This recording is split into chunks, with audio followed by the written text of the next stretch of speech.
Some have called it extortion. Some called it blackmail. And we responded, all we're doing is giving them a really strong incentive to do the right thing. But the fact is, yes, it is blackmail, and yes, it is extortion, but it is with our money, and it's perfectly legal, and it's really the only way we're really going to be able to get the legislature to listen to what we, the voters, want. And think about what we want. All we want is a chance to vote. We're not guaranteeing that it's going to pass, although our polling is through the roof, and of course it would pass. But what we're saying is, let us vote. Let us treat us as adults. We have made this decision 5 times in a row that we want this policy. That should be enough of a clear signal, but we needed to have a little extra incentive to be able to provide, and so that's what our initiative does. So most everybody signed the petition. If you haven't had a chance to sign it yet, please do so before you leave. After 16 years of doing initiatives, one of the skills that I've managed to develop over the years is a complete level of shamelessness. So, the reality is, because I'm so humble. I want you to give me money. But this money that is on the Tim Eyman plate is going to go to Tim. This is for Tim Eyman. This is for Tim doing good political stuff for you over the years, pay for his gas to come over here, continue to incentivize him to go out and do these initiatives and stuff. You're not doing it to compensate me for my political work. It's just because you think I'm a heck of a guy. So the reality is, whatever's in your wallet, write a check, put change in there. I don't care, but pass it around. And I ask you to go ahead and donate to Tim. So anyway.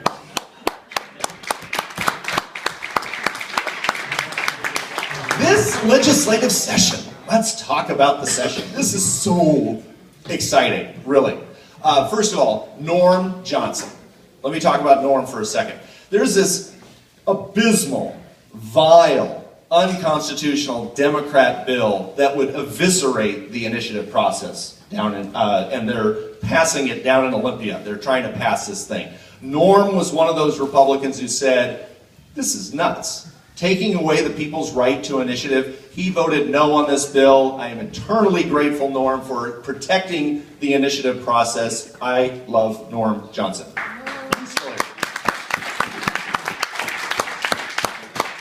Curtis King in the Senate is the only one who seems to be down there who is saying, if we're going to raise a massive amount of taxes for transportation, the voters ought to have a chance to vote on it. Now, this is apple pie to me. This is like so common sense. You're thinking about raising taxes $10 to $15 billion, and you guys are going to unilaterally do it in Olympia? No. For such a huge, massive decision, we need the voters to make that decision. And Curtis King is insisting that any package that they pass in Olympia, we, the voters, have the final say on it. Curtis King, a heck of a guy.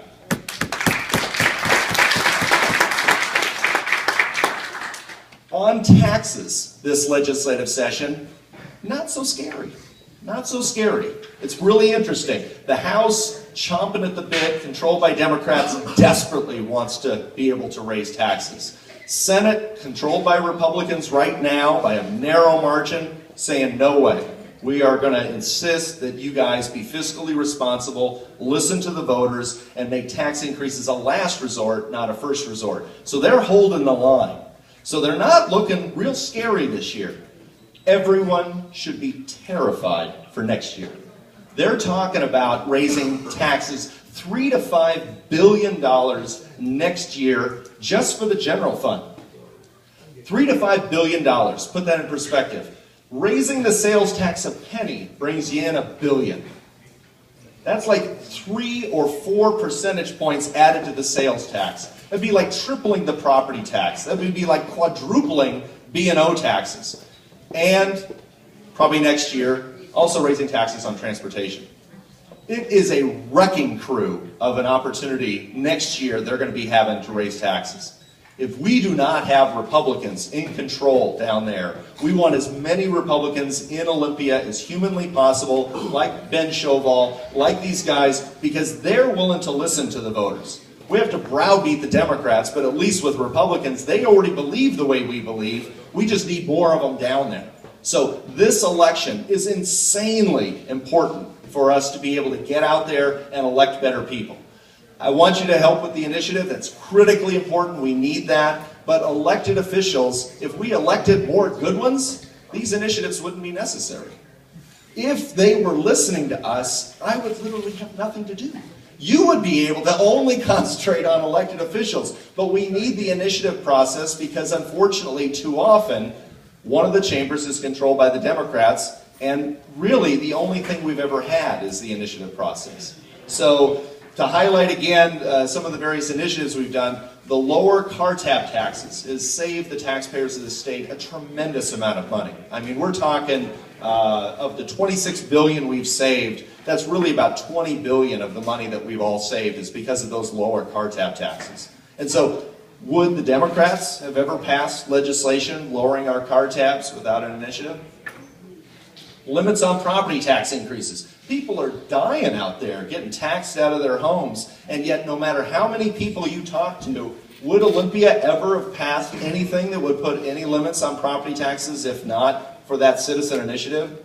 Would the legislature ever on its own say, you know what, maybe we should pass this 2/3 requirement for raising taxes. The voters want us to make it a last resort. They keep voting for these, car tab tax initiatives, etc. Why don't we do what the voters want? There's certain issues our elected officials are never, ever going to pass on their own. And so the initiative process gives us, the voters, the regular citizens, a chance to be able to make a difference.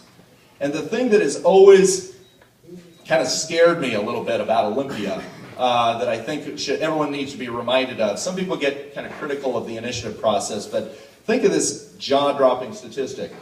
Every legislative session, about 3,000 bills get introduced down in Olympia.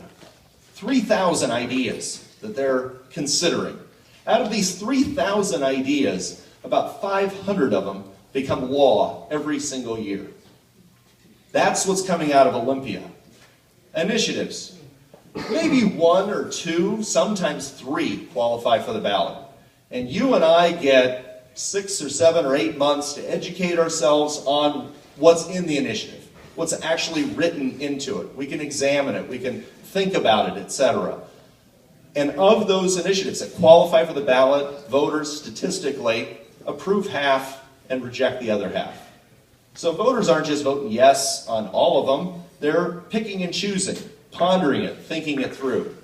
Imagine if you're a legislator evaluating 3,000 pieces of legislation and you're expected to understand the ramifications of every single one of them, and they're doing this in a month or two, having to vote on this stuff. Too scary for words. I would argue that the initiatives that get on the ballot get more scrutiny than any piece of legislation they ever pass down in Olympia. And we, the voters, are saying to ourselves, you guys are making 99.9% of the decisions legislatively in our state every single year. It's not the end of Western civilization for we, the unwashed masses, once in a while to put forward an idea that we believe in, that we think is a good idea, and why don't we have a 5 or 6 month debate talking about whether or not our state would be better having lower car tabs or not, having tougher to raise taxes 2/3 requirement or not. I believe that voters are very instinctively very smart people, and they are willing to consider and keep an open mind to various initiative ideas. And they haven't voted for every one of our initiatives over the years, but when they vote against one of our initiatives, I don't blame the voters. I blame us because we didn't anticipate a concern the voters ended up having.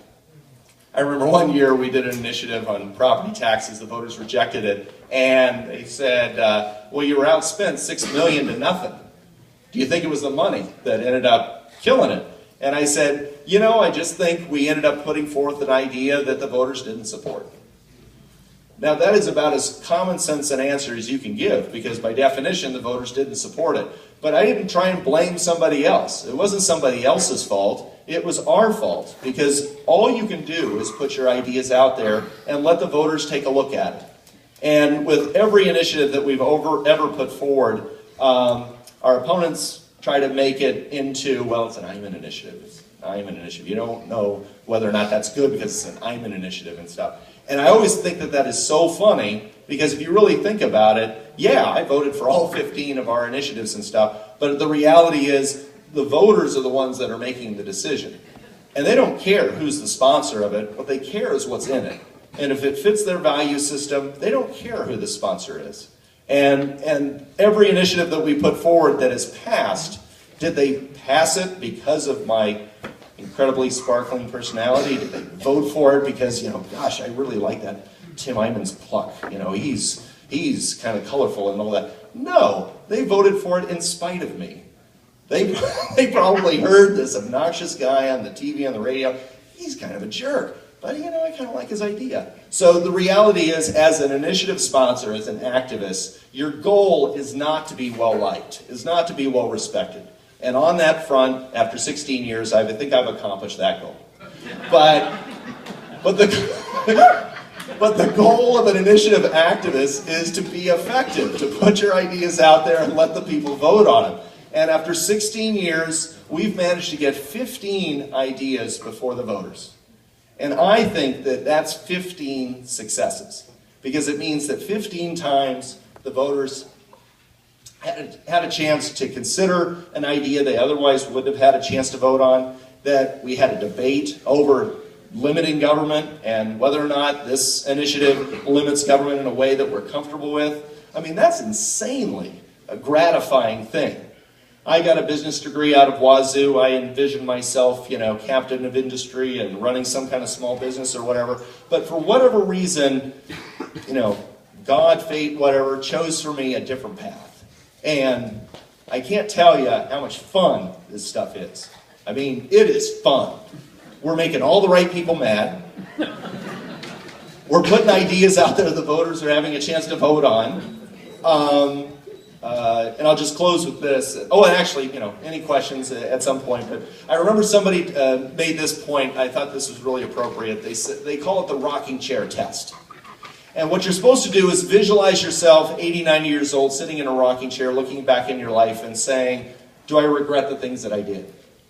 And I really visualized the rocking chair test for me and looking back and saying, could I have done anything more that would have been more fun and more gratifying and more to really make a difference than doing initiatives, a different one each year, each one kind of different, each one having its own challenges, each one, putting forth ideas and getting people talking and having water cooler debates and, people, within families tearing each other's hair out saying, what are you talking about? Lower car tabs is a stupid idea. No, are you kidding, honey? That's a fantastic idea. And all the fights that's caused. And how is that not just delicious fun, So with that, any questions at all about the initiatives we've done? How are we doing on time? Not even close. You got a minute and a half. I got a minute and a half. I wanted a minute and a half worth of questions, which means you ask a 10-second question and I'll talk the rest of the time. So, anybody else? Well, you guys are awesome. Hey, thank you very much for coming out. Enormously fun. So thank you.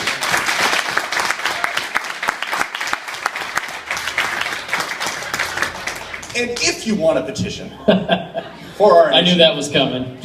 hold up your hands, hold up how many petitions you want, and I will then hold up the number you want me to hand you, and I will hand it to you. I have a question for you. Thank you. You have an answer for you. All right. How do you choose the initiative that you go after every year? What a great question.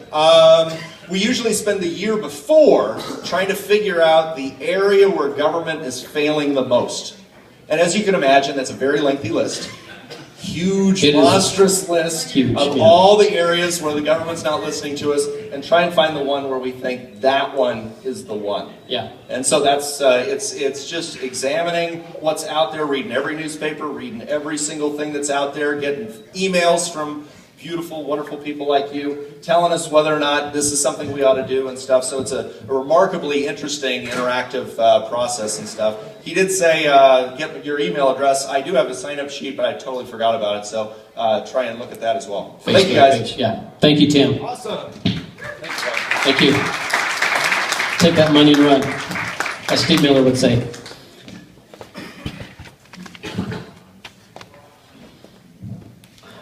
All right, who wants to eat? Yep, yeah. You have a question? Oh, he wants the pamphlet. Now, he's going to hand it out no matter where you go. All right. Let's see where our Right.